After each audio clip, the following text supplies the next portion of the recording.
नमस्कार, मैं Amita India first news के खास कार्यक्रम हेल्थ फर्स्ट में आप सभी का स्वागत है।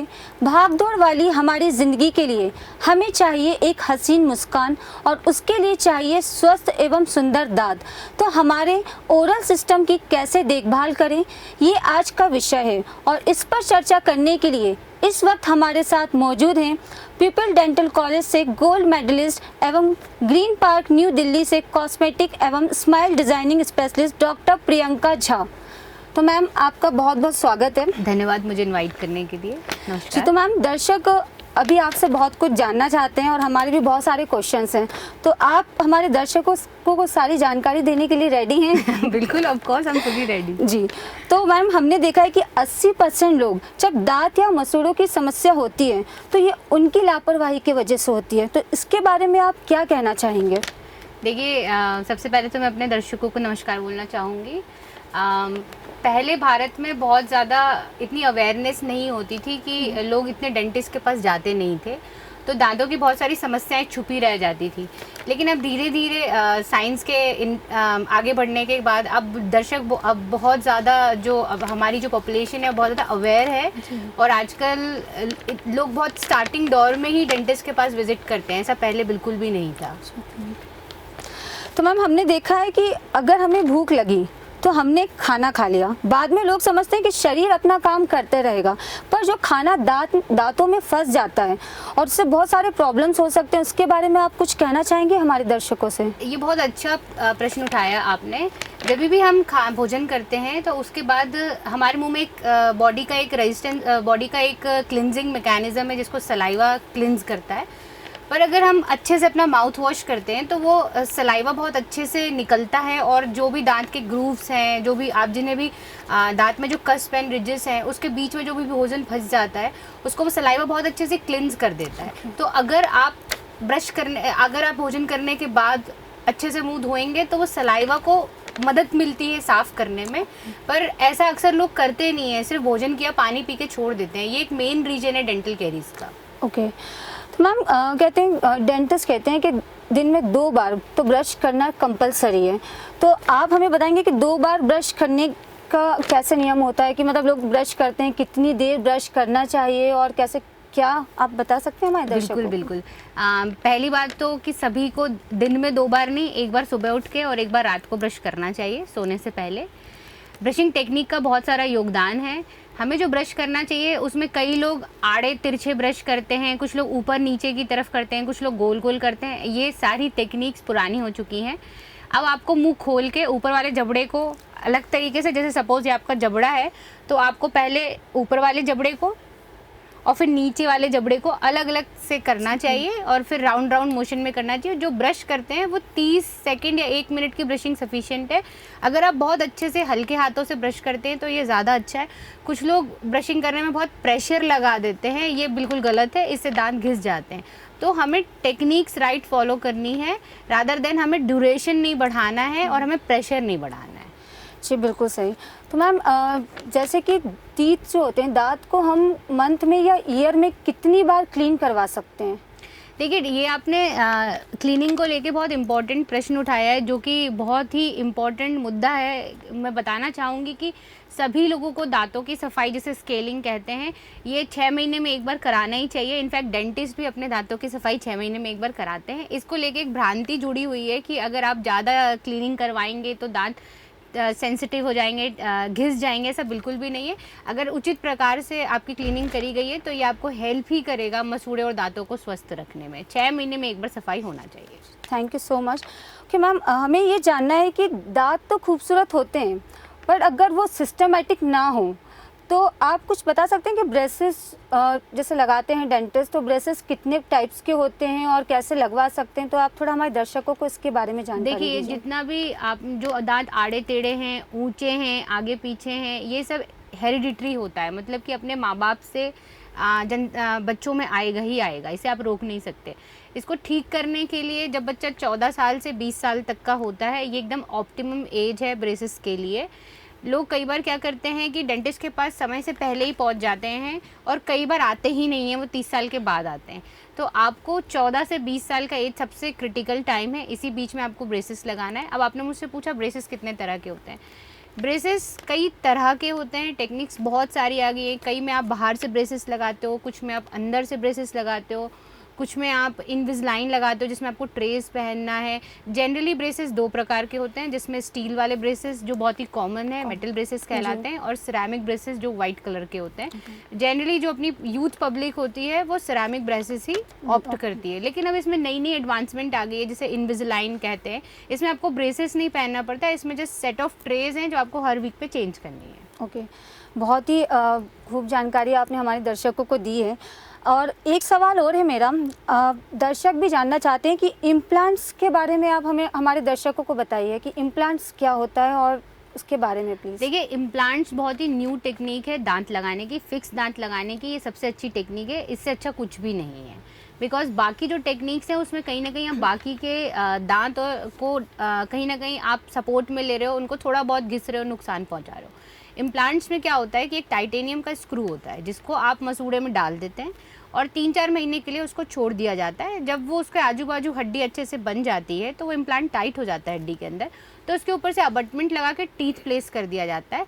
इसकी कॉस्टिंग थोड़ी सी ज़्यादा आती है, जैसे कि जनरली 20,000 25,000 ऐसे में ही इम्प्लांट होता है, लेकिन this is a one time investment. इसके बाद आपको बार बार कुछ भी नहीं लगाना है, इससे अच्छा कुछ भी नहीं है।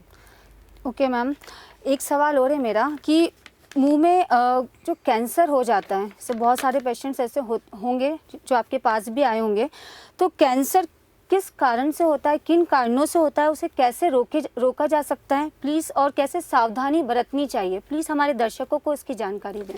देखिए, मुख का कैंसर भारत में बहुत ही कॉमन है और इंडिया में हम नंबर 1 पर आते हैं मुख के कैंसर में।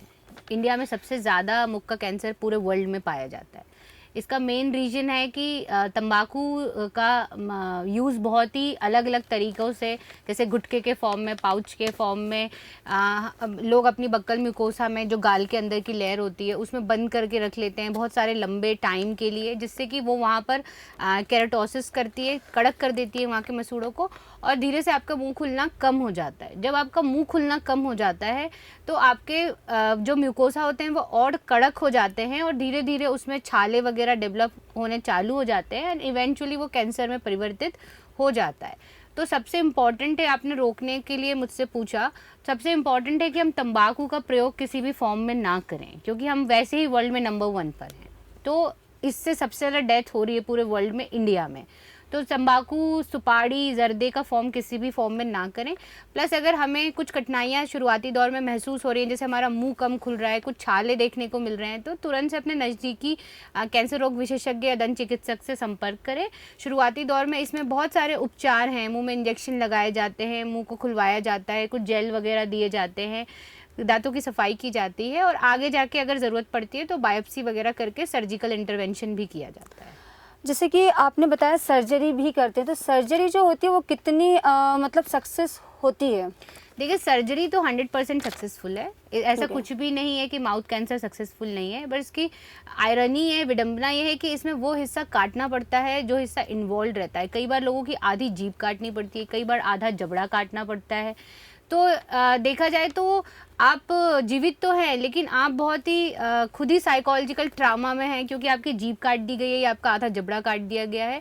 तो सक्सेस तो है, लेकिन उसके बाद आपको खाने पीने में बहुत तकलीफ़ होगी, प्लस आपको साइकोलॉजिकल भी लगेगा कि आपको दिख भी अब पहले से अलग प्रकार से रहे हैं। तो सक्सेस तो पूरी है, पर मैं यही कहना चाहूँगी कि तंबाकू का प्रयोग बिल्कुल भी नहीं होना चाहिए। जी बिल्कुल, आपने बिल्कुल सही कहा और दर्शकों ने आपकी बात सुनी भी और तंबाकू का सेवन नहीं करना है। और एक सवाल और है मैम मेरा कि जैसे कि आपने बोला तंबाकू का सेवन नहीं करना है, अगर किसी पेशेंट ने तंबाकू का सेवन काफ़ी टाइम से छोड़ दिया है और उसके बाद आपको लगता है कि वो कैंसर रिपीट हो सकता है, उन्हें कितने साल हो सकते हैं छोड़े हुए, इसके बाद रिपीट हो सकता है? मतलब कि अगर जैसे कि 6 साल हैं, 6 साल से उन्होंने तंबाकू नहीं खाया है और फिर भी उनको माउथ में कुछ प्रॉब्लम है, तो आपको क्या लगता है कि वो कैंसर हो सकता है या चांसेस कम है? अच्छा, देखिए, इसमें ऐसा है कि आपने बहुत लंबे अरसे तक अगर तंबाकू खाया हुआ है, सपोज आपने पिछले 20 साल तंबाकू खाया और आपके मुंह में कुछ शुरुआती चेंजेस होने चालू हुए थे और आपने तंबाकू बंद कर दिया, पर अभी कैंसर डेवलप नहीं हुआ था, तो कैंसर डेवलप होने की संभावना यहाँ से बहुत ही कम हो जाती है। मैं तो कहूँगी कि यहाँ 90% कैंसर होने की संभावना अब पहले की अपेक्षा कम हो गई, क्योंकि आप वो उसको चिंगारी नहीं दे रहे हैं जिसमें कि वो बढ़ता। लेकिन ऐसा बिल्कुल भी नहीं है कि नहीं हो सकता। अगर आपकी बॉडी में पहले ही डिस्ट्रक्शंस बहुत ज़्यादा हो चुके थे और आपके जेनेटिक रोल भी है कि किसी को घर में रहा है, तो संभावना यहाँ बनी हुई है, लेकिन बहुत प्रतिशत बहुत कम हो जाता है, ना के बराबर हो जाता है। ऐसा बिल्कुल भी नहीं देखा गया कि लोगों को कैंसर नहीं हुआ और उन्हें तंबाकू बहुत लंबे अरसे छोड़ा और उन्हें बाद में हो गया, ऐसा बहुत ही कम देखा गया है।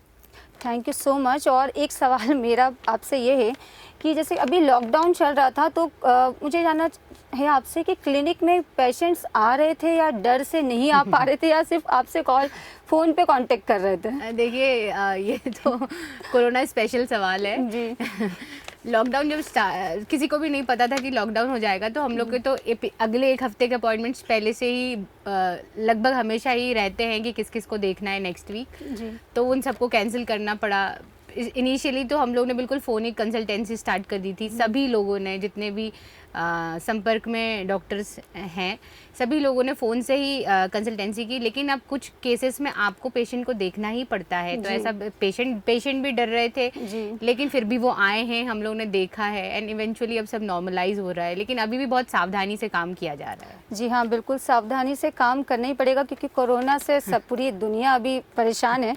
तो मैम, अभी आप हमारे दर्शकों को आपने इतनी इन्फॉर्मेशन दी, इतनी महत्वपूर्ण जानकारी दी है, तो आप कुछ शॉर्टली उन्हें अपनी तरफ से बताना चाहती हैं? देखिए, मेरा संदेश आप लोगों को यही रहेगा कि अपने दांतों की और मसूड़ों की देखभाल करना बहुत ज़रूरी है, क्योंकि ये हमारे मुंह का अभिन्न हिस्सा है, जो पहले बहुत ही नेग्लिजेंस पे जाता था, पर आजकल बहुत अवेयरनेस बढ़ गई है। इसको ठीक रखने के लिए सबसे पहले तो आप 2 बार ब्रश करें, सुबह अपना कोई सा नॉर्मल टूथपेस्ट करें और रात को कोई मेडिकेटेड टूथपेस्ट डेंटिस्ट से पूछ के करें, जो आपके दांतों के हिसाब से दिया जाएगा कि आपके में किस तरह की समस्या है, आपको कौन सा करना चाहिए, वो आपके दांतों को मजबूती प्रदान करेगा। ब्रशिंग 2 मिनट की बहुत सफिशिएंट होती है, बस ठीक से ब्रश किया जाए। तो गूगल करिए, यूट्यूब पे जाइए, बहुत सारी न्यू टेक्निक्स हैं जो कि वाइडली एक्सेप्टेड है, उनको आपको यूज़ करना चाहिए।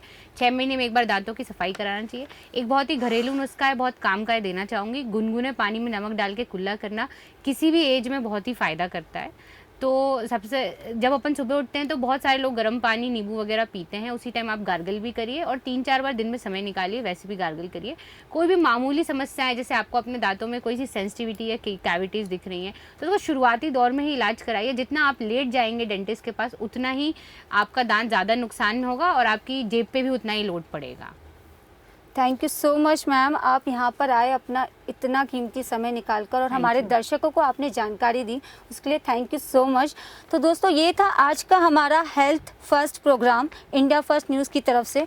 तो अभी मैं अमिता इजाज़त लेती हूँ आपसे। Thank you.